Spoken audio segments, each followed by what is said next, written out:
ശരിക്കും ഈ ANA എന്ന വാർത്താ ഏജൻസി ഈ വാർത്ത പുറത്തുവിടുമ്പോൾ ഉന്നത ഉദ്യോഗസ്ഥന്മാരെ ഉദ്ധരിച്ചുകൊണ്ടാണ് ഈ വാർത്താ ഏജൻസി ഇത് റിപ്പോർട്ട് ചെയ്തിരിക്കുന്നത്. എന്നാൽ ഏതെങ്കിലും അന്വേഷണ സംഘം അല്ലെങ്കിൽ അന്വേഷണ ഏജൻസി ഇക്കാര്യം സമ്മതിക്കുന്നുണ്ടോ? നിലവിൽ ഈ മറ്റു മാധ്യമങ്ങളോടൊന്നും അന്വേഷണ ഉദ്യോഗസ്ഥർ ഈ അന്വേഷണവുമായി ബന്ധപ്പെട്ട കാര്യങ്ങളൊന്നും വിവരങ്ങളൊന്നും പുറത്തുവിട്ടിരുന്നില്ല. അതുകൊണ്ടാണ് ANA ആണ് ഇപ്പോൾ അല്പസമയം മുമ്പ് ഇതുമായി ബന്ധപ്പെട്ട് ഉന്നത ഉദ്യോഗസ്ഥരുമായി സംസാരിച്ച് അവർ നൽകിയ വിവരങ്ങൾ ഇപ്പോൾ പുറത്തുവിട്ടിരിക്കുന്നത്.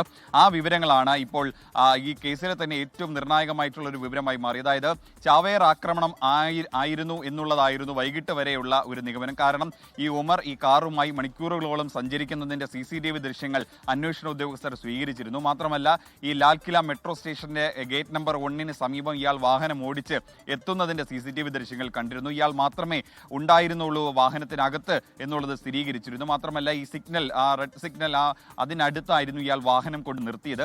അങ്ങനെ എല്ലാ തെളിവുകളും ഈ അന്വേഷണ ഉദ്യോഗസ്ഥർ ശേഖരിച്ചിരുന്നു. മാത്രമല്ല ഈ വാഹനത്തിനകത്ത് നിന്ന് ചില മൃതദേഹ അവശിഷ്ടങ്ങൾ കിട്ടിയിരുന്നു എന്നുള്ളതും അന്വേഷണ ഉദ്യോഗസ്ഥർ സ്ഥിരീകരിച്ചിരുന്നു. മാത്രമല്ല ഈ ആശുപത്രിയിൽ മൃതദേഹങ്ങൾ സൂക്ഷിച്ചിരിക്കുന്ന ആശുപത്രിയിൽ പലരുടെയും മൃതദേഹ അവശിഷ്ടങ്ങൾ കണ്ടെത്തിയിരുന്നു. അങ്ങനെ അന്വേഷണ ഉദ്യോഗസ്ഥർ ഏതാണ്ട് ഇതൊരു ചാവേർ ആക്രമണമാണ് എന്നൊരു സ്ഥിരീകരണത്തിലായിരുന്നു എത്തിയിരുന്നത്. പക്ഷേ ഇയാൾ ഉമറിന്റെ മൃതശരീരം അത് DNA പരിശോധന ഫലം കിട്ടിയാൽ മാത്രമേ അത് ഉറപ്പിക്കാൻ സാധിക്കുകയുള്ളൂ. അതിനു വേണ്ടിയിട്ട് ജമ്മു കശ്മീരിന്റെ സ്പെഷ്യൽ സെൽ ഈ ഉമറിന്റെ അമ്മയുടെ ബ്ലഡ് സാമ്പിളുകൾ ഇന്ന് ശേഖരിച്ചിട്ടുണ്ടായിരുന്നു. അത് തമ്മിൽ ഒത്തുനോക്കിയതിന് ശേഷമേ ഉമറിന്റെ മൃതശരീരമാണോ ഇവിടെ ഉള്ളത് എന്നുള്ളത് അത് കൺഫേം ചെയ്യാൻ പറ്റുള്ളൂ, അത് സ്ഥിരീകരിക്കാൻ പറ്റുള്ളൂ. അതിനിടയിലാണ് ഉന്നത ഉദ്യോഗസ്ഥരെ കോട്ട് ചെയ്തുകൊണ്ട് പുതിയ ചില നിർണായക വിവരങ്ങൾ കൂടി വരുന്നത്. സാധാരണ ഈ ചാവേർ ആക്രമണം നടത്തുന്ന ഒരു തിയറിയുണ്ട്. ആ തിയറി അടിസ്ഥാനത്തിൽ അല്ല ഇവിടെ ഈ സ്ഫോടനം നടന്നിട്ടുള്ളത്. സാധാരണ ഈ ആൾക്കൂട്ടമുള്ള സ്ഥലത്തോ അല്ലെങ്കിൽ ആളൊഴിഞ്ഞ പ്രദേശത്ത് ആളുകൾ കൂടാൻ സാധ്യതയുള്ള സ്ഥലത്തോ മുൻപ് ഈ വാഹനത്തിൽ ഈ IED അല്ലെങ്കിൽ അത്തരത്തിലുള്ള സ്ഫോടക വസ്തുക്കൾ നിറച്ച് അത് ആളുകൾ ഒത്തുകൂടുന്ന സമയത്ത് പൊട്ടിത്തെറിക്കുന്നതാണ് രീതി, അല്ലെങ്കിൽ അങ്ങോട്ടേക്ക് ഇടിച്ചു കയറ്റുന്നതാണ് രീതി. പക്ഷേ ഇവിടെ അങ്ങനെയല്ല ഉണ്ടായിട്ടുള്ളത്. ഈ വാഹനം പൊട്ടുന്നതിന് തൊട്ട് മുൻപത്തെ സെക്കൻഡ് വരെ നീങ്ങുന്നുണ്ടായിരുന്നു. സ്വാഭാവികമായിട്ടും ഈ അന്വേഷണ ഉദ്യോഗസ്ഥർ കരുതുന്നത് ഇത് ഈ ഫരീദാബാദിലും ഒപ്പം തന്നെ ജമ്മു കശ്മീരിലെ പല സ്ഥലങ്ങളിലും റെയ്ഡിനിടയിൽ പിടികൂടിയ ഈ RDX പിടികൂടിയതിന്റെ പശ്ചാത്തലത്തിൽ ആദിൽ മുഹമ്മദ് ഒപ്പം തന്നെ മുസമില്ല അങ്ങനെ തുടങ്ങിയവരെ കസ്റ്റഡിയിലെടുത്തതിന്റെ പശ്ചാത്തലത്തിൽ തന്നിലേക്കും അന്വേഷണം എത്തുമെന്ന് ഭയന്ന ഈ ഡോക്ടർ ഉമർ ഇത് എവിടെയെങ്കിലും മാറ്റാനുള്ള ഒരു നീക്കത്തിനിടയിലോ അല്ലെങ്കിൽ ഏതെങ്കിലും ഒരു സുരക്ഷിതമായിട്ടുള്ള സ്ഥലത്തേക്ക് മാറ്റാനുള്ള ഒരു ശ്രമത്തിനിടയിലോ അല്ലെങ്കിൽ ഏതെങ്കിലും ആളൊഴിഞ്ഞ ഒരു സ്ഥലത്ത് ഉപേക്ഷിച്ചിട്ട് കടന്നു കളയാനുള്ള ഒരു ശ്രമത്തിന്റെ ഭാഗമായിട്ടാണ് ഈ വാഹനം അങ്ങോട്ടേക്ക് കൊണ്ടുപോയത് എന്നുള്ളൊരു നിഗമനത്തിലാണ് നിലവിൽ എത്തിയിരിക്കുന്നത്. ഇതിന്റെ ഒരു തിയറി അടിസ്ഥാനത്തിലാണ് ഈ അന്വേഷണ ഉദ്യോഗസ്ഥർ ഇങ്ങനെ ഒരു നിഗമനത്തിൽ എത്തിയിട്ടുള്ളത്. മാത്രമല്ല ഈ സ്ഫോടനം നടന്ന സ്ഥലത്ത് ഈ കാറ് പൊട്ടിത്തെറിച്ച സ്ഥലത്ത് വലിയ കുഴികളൊന്നും രൂപപ്പെട്ടിട്ടില്ല. അതിന്റെ അർത്ഥം ഇത് പൂർണ്ണമായിട്ടും ഈ ബോംബ് ഉണ്ടാക്കിയിട്ടില്ല, അല്ലെങ്കിൽ ബോംബിന്റെ ഏറ്റവും വീര്യം കൂടിയ രീതിയിലല്ല അത് നിർമ്മിച്ചിരിക്കുന്നത്. അതുകൊണ്ടാണ് ആഘാതം കുറഞ്ഞത് എന്നുള്ളൊരു നിഗമനത്തിലും അന്വേഷണ ഉദ്യോഗസ്ഥർ എത്തിയിട്ടുണ്ട്.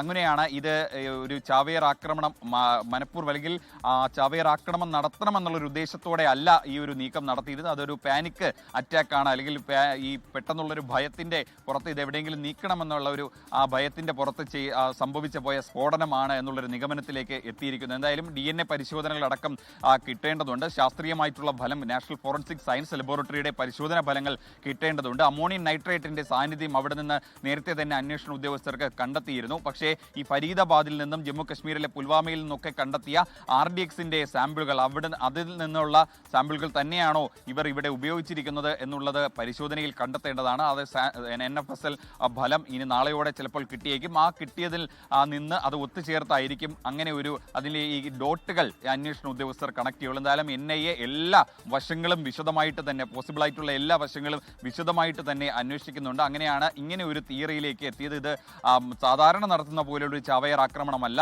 അല്ലാതെ ഒരു പാനിക് സിറ്റുവേഷനിൽ നടത്തിയ അല്ലെങ്കിൽ ഒരു പെട്ടെന്നുണ്ടായ ഭയം മൂലമുണ്ടായ ഒരു സാഹചര്യത്തിൽ സംഭവിച്ചു പോയ സ്ഫോടനം എന്നുള്ളൊരു നിഗമനത്തിലേക്ക് എത്തിയത്. അജീഷ് ജയകുമാറാണ് വിവരങ്ങൾ നൽകിക്കൊണ്ടിരിക്കുന്നത്. നിർമ്മാണം പൂർത്തിയാകാത്ത ബോംബാണ് ഡൽഹിയിൽ പൊട്ടിയത് എന്നാണ് ഇപ്പോൾ ലഭിക്കുന്ന വിവരം. ഉന്നതമായ അന്വേഷണ ഏജൻസി ഉദ്യോഗസ്ഥന്മാരെ കോട്ട് ചെയ്തുകൊണ്ട് ANA എന്ന വാർത്താ ഏജൻസിയാണ് ഈ വാർത്ത ഇപ്പോൾ പുറത്തുവിട്ടിരിക്കുന്നത്. മാത്രമല്ല അതൊരു സൂയിസൈഡ് അറ്റാക്കായിട്ട് ചാവേർ ആക്രമണമായി കാണാൻ കഴിയുന്നില്ല. ഈ വണ്ടി ഓടിച്ചിരുന്ന ഡോക്ടർ ഉമർ മുഹമ്മദ് പരിഭ്രാന്തിയിൽ സമ്മർദ്ദത്തിന് വിധേയനായി ബോംബ് പൊട്ടിക്കുകയായിരുന്നു എന്നാണ് നമുക്ക് മനസ്സിലാക്കാൻ കഴിയുന്നത്. ബോംബ് നിർമ്മാണം പൂർത്തിയാകാത്ത ബോംബായിരുന്നു. അതുകൊണ്ട് തന്നെയാണ് ഇതിൻ്റെ അത്യാഹിതം പരിമിതപ്പെട്ടത് എന്നുകൂടി പറയുന്നു. അതുപോലെ ബൽറാം നെടുങ്ങാടി കൂടി നമുക്കൊപ്പം ചേരുന്നു. ബൽറാം, വളരെ പ്രധാനപ്പെട്ട ഒരു വിവരമാണ് ഇപ്പോൾ ANI പുറത്തുവിട്ടിരിക്കുന്നത്.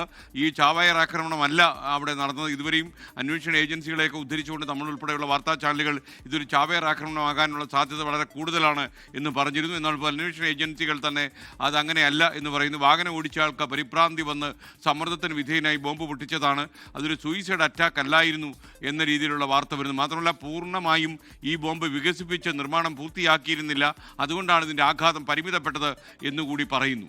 കൂടുതൽ വിവരങ്ങൾ FKN, ഈ ആക്രമണം നടന്ന പ്രദേശത്ത് പ്രാഥമിക പരിശോധന നടത്തിയ ഘട്ടത്തിൽ തന്നെ വിവിധ ഏജൻസികൾ ഈ ബോംബ് അല്ലെങ്കിൽ ഈ സ്ഫോടക വസ്തു നിർമ്മിക്കുന്ന ഘട്ടത്തിൽ സാധാരണ നിലയിൽ ചാവേർ ബോംബ് ആക്രമണങ്ങൾ നടത്തുന്ന ഘട്ടത്തിൽ ഭീകരവാദികൾ ഉപയോഗിക്കാറുള്ള തരത്തിൽ ഈ ആഘാതം വർദ്ധിപ്പിക്കാനായി പെല്ലറ്റുകളും ഒപ്പം തന്നെ മറ്റ് ലോഹ കഷ്ണങ്ങളും മറ്റും ഈ ബോംബുകളിൽ ഉൾപ്പെടുത്താറുണ്ട്. ഇത് പൊട്ടിത്തെറിക്കുമ്പോൾ സമീപ പ്രദേശത്ത് വലിയ ആഘാതം ആൾനാശവും ഉണ്ടാക്കാൻ ലക്ഷ്യം വെച്ചാണ് ഇത്തരം പെല്ലറ്റുകളും ലോഹകഷ്ണങ്ങളും ഉപയോഗിക്കാറുള്ളത്. എന്നാൽ ഈ ഒരു ബോംബിൽ അത്തരത്തിൽ അല്ലെങ്കിൽ ഈ ഒരു സ്ഫോടനത്തിൽ അത്തരത്തിലുള്ള ലോഹവസ്തുക്കളുടെ സാന്നിധ്യം ഇല്ല എന്ന് കണ്ടെത്തിയിരുന്നു. കൂടാതെ ഈ ആക്രമണത്തിൽ പരിക്കേറ്റ ആളുകൾ, മരണപ്പെട്ട ആളുകൾ എന്നിവർക്കെല്ലാം തന്നെ പരിക്കുകൾ ഈ അഗ്നിബാധയെ തുടർന്ന് പൊള്ളലേറ്റുണ്ടായ പരിക്കുകളായിരുന്നു ഭൂരിഭാഗവും ഉണ്ടായിരുന്നത്. അത്തരം റിപ്പോർട്ടുകൾ നേരത്തെ തന്നെ പുറത്തു വന്നിരുന്നു.